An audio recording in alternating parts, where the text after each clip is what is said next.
Target point chapter 5 broken crayon તૂટેલા રંગ. 35 વર્ષના રૂપેશને ઓચિંતાનું નોકરીમાંથી પાણીચું મળી ગયું. હવે શું કરવું? નાસીપાસ થઈ તે માંડ ઘરે આવ્યો અને ચૂપચાપ હવે શું કરવું વિચારતો ગેલેરીમાં બેઠો હતો.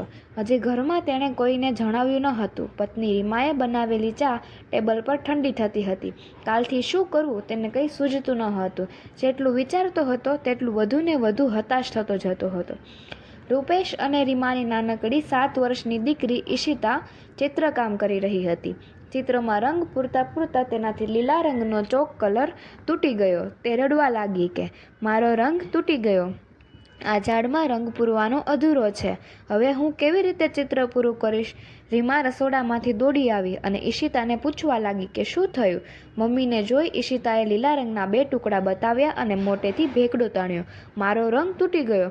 દીકરીના રડવાના અવાજથી હતાશાના વિચારોમાં ખોવાયેલા રૂપેશની તંદ્રા તૂટી અને તે ગેલેરીમાંથી બહાર આવ્યો.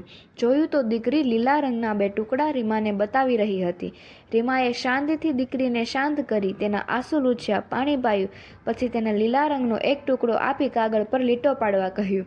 ઈશિતાએ એમ કર્યું. હવે રીમાએ તૂટેલા લીલા રંગનો બીજો ટુકડો લઈ દીકરીને આપ્યો અને લીટો પાડવા કહ્યું.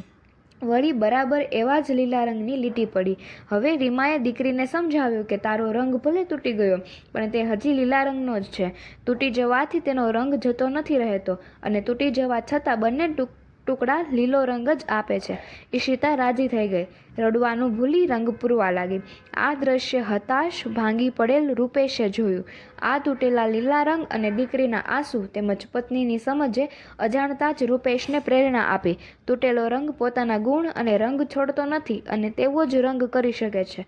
તો માત્ર એક નોકરી જવાથી મારી આવડત કંઈ ઓછી થવાની નથી. હું વધુ મહેનતથી જેમ તૂટેલા રંગના બંને ટુકડા રંગ કરી શકે તેમ બમણી તાકાત લગાડી કામ કરીશ. અને તે દીકરી સાથે રંગ પૂરવા લાગી ગયો.